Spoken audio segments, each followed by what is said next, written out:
are sheep farming in a historic Texas blizzard.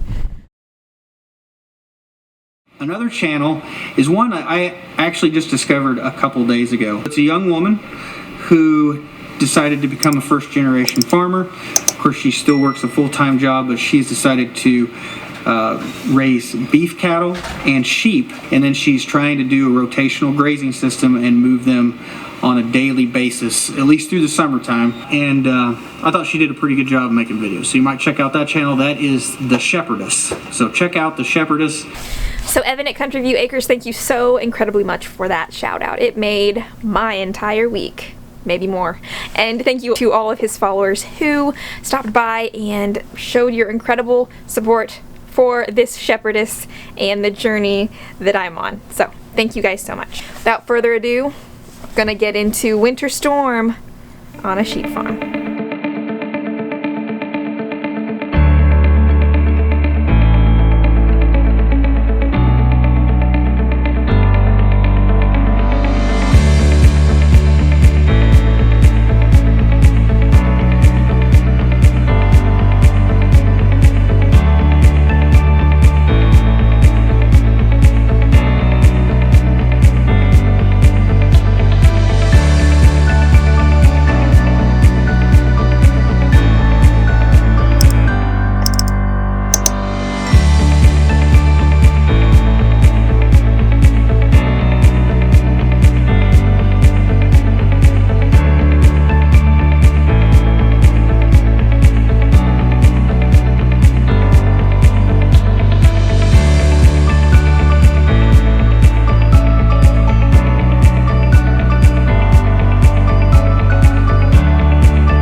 Alright guys, it is the Shepherdess at Harmony Farms coming at you today.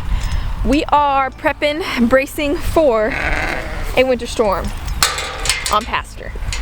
So we have mild winters here in Texas, but we are getting ready for 6 days straight of like 21, raining, snowing, all that stuff.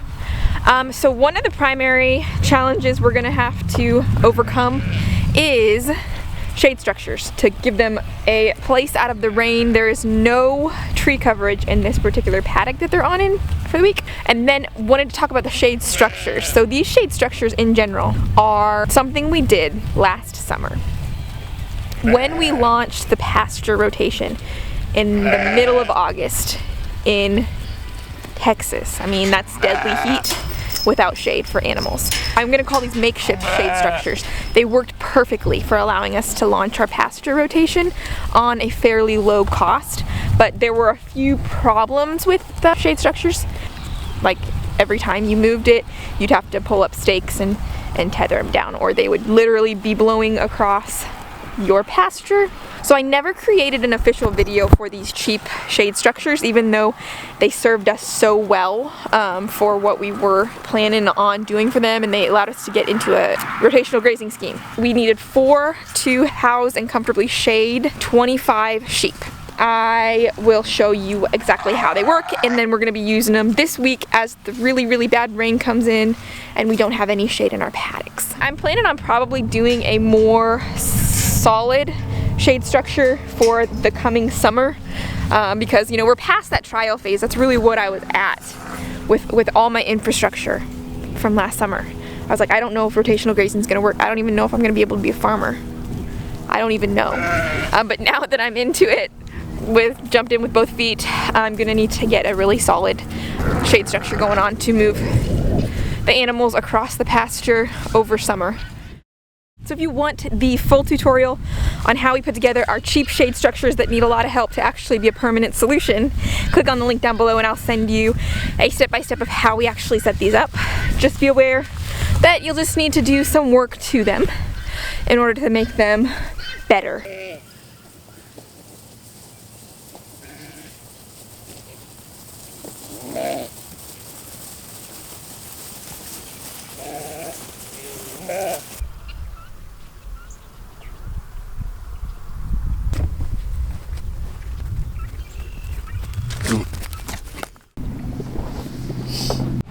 It is the winterized Shepherdess at Harmony Farms coming at you today with ice on the fence lines. We've got sheep who don't know what to do with themselves.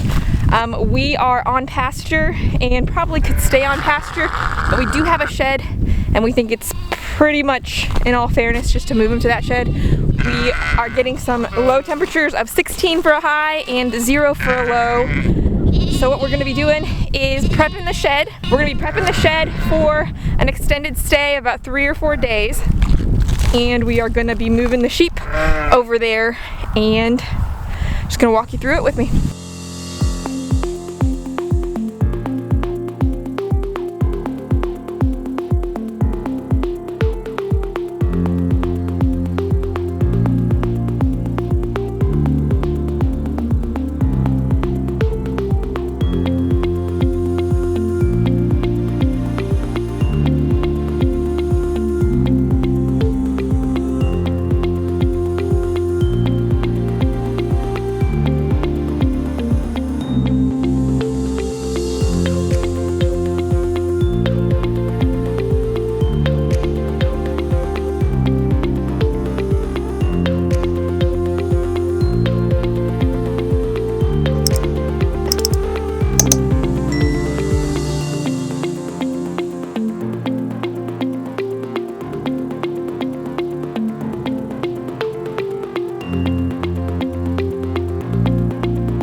Going on back here is some junk hay. Well, I call it junk hay, but the cows seem to think it's tasty. They've been busting into it all winter, but it's just a little bit old. It's been rained on, exposed to the elements. But what we're doing is we're taking this and scooping it out and creating some really good bedding in the corral area that's behind me for the sheep. Sheep will probably be in there at least 3 days. It is Friday right now, and Friday, Saturday, Sunday, and Monday is the worst day. So we're gonna be moving them in there tonight, Saturday, Sunday, and Monday at least, maybe Tuesday. But we're just gonna play it by ear, just making sure that they've got plenty of fresh bedding to lay on. All right, so we are winterizing our water. Chicken lady back here has a hack going on. We're gonna use some salt in it's gonna be in the gallon, right? The container, yes. And then we're gonna put the gallon container right in the middle of the water when we pour it in. I've had to bust up the ice like 6 times today. It's not even 5 o'clock. It's really bad. So we're gonna see if that'll work.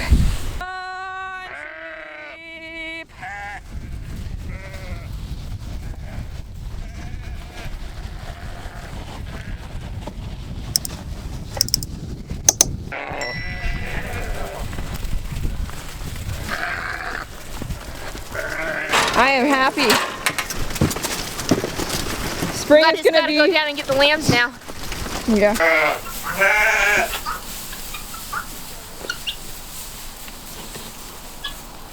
Alright, everybody's moved over to their standard winterize shelter, except for these 2 little lambs were giving us some trouble. So we just had a time catching them, but we're heading them back over.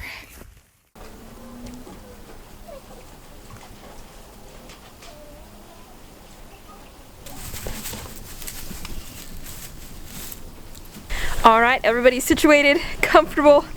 I love pasture, but it sure does feel good to know that your animals are safe and they have a warm place to weather out a storm. So I'm excited. Everybody's situated, and I think I'll call it a day.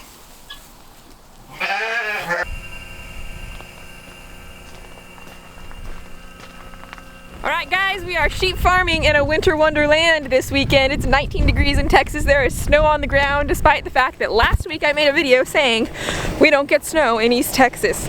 So this is probably the first time in at least 10 years that we had such consecutively low temperatures. So this is Sunday, and Monday, tomorrow, is going to be the biggest blast of cold that we've got coming. We've got -3-degree temperatures going on. Like I showed you already, we winterized the shed for the sheep, and I'm getting ready to go up and show you that. We haven't hit the worst of it yet.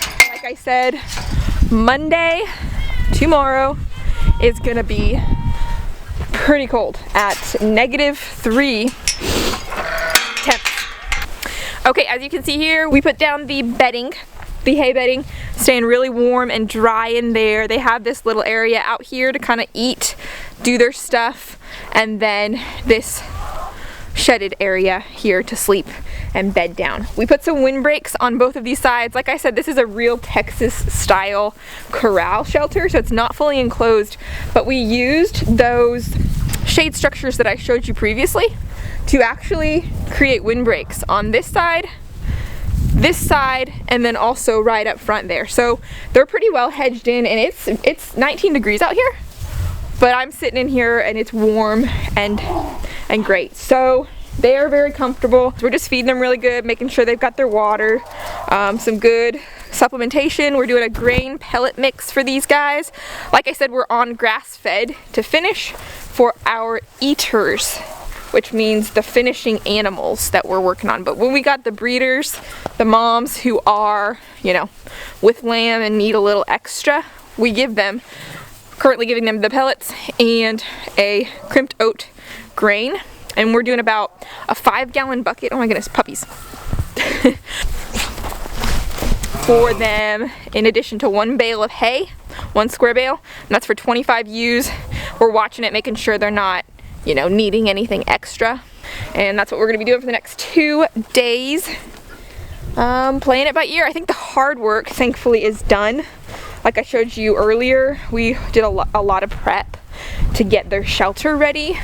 And I'm very thankful because they look comfortable. They are comfortable from what I can see. The lambs have kind of overtaken the puppy shelter, but puppies are being good about it. And I think Lord willing, everything's gonna go great this weekend, and everybody looks comfortable, well fed, happy.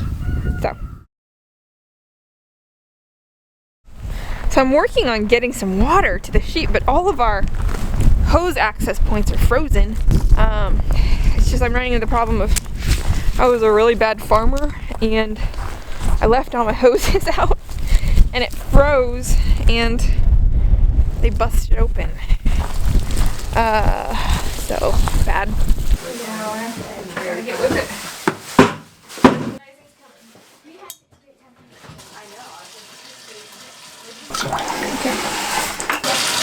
More, and then I'll take, it's easier for me to carry too.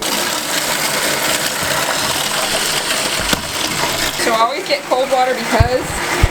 Yeah, I'll always fill it up with cold water because the hot water freezes quicker because the molecules in the water.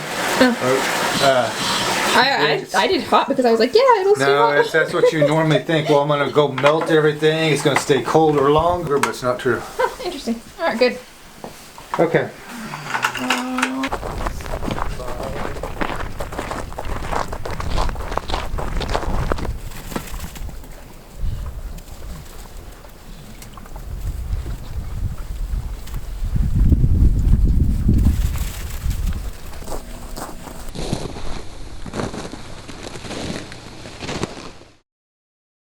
We are sheep farming in a historic Texas blizzard.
saw that little snowflake on the weather radar. I did not expect this. We've got 6 inches of snow on the ground, and not only on the ground, but it's staying.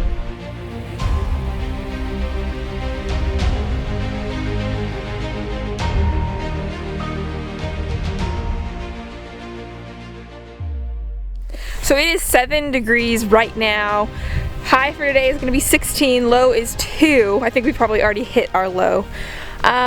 The roads have not been cleared yet, at least not on our stretch of road. Going out to check on all the animals. I've been assured by my dad that they are all still alive. I'm gonna go and check up, see how they're doing. All right, sheep are doing good, lambs are doing good, everybody's getting fed, and lambs are staying warm. This does not look like it's going anywhere anytime soon. This snow is probably gonna be here until like Thursday, until we rise above the freezing temperatures. This is crazy.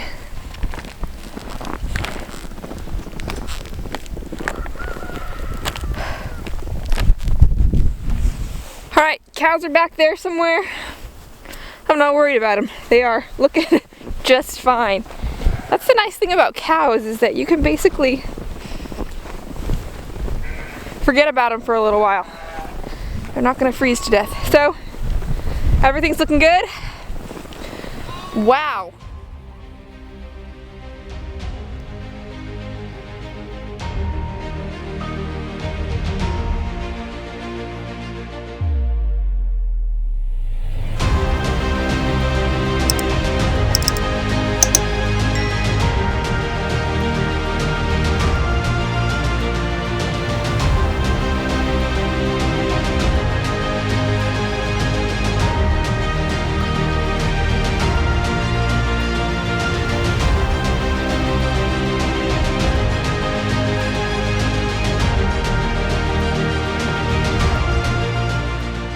Okay guys, we've come to the end of this day and the end of this vlog for sheep farming during a winter snowstorm.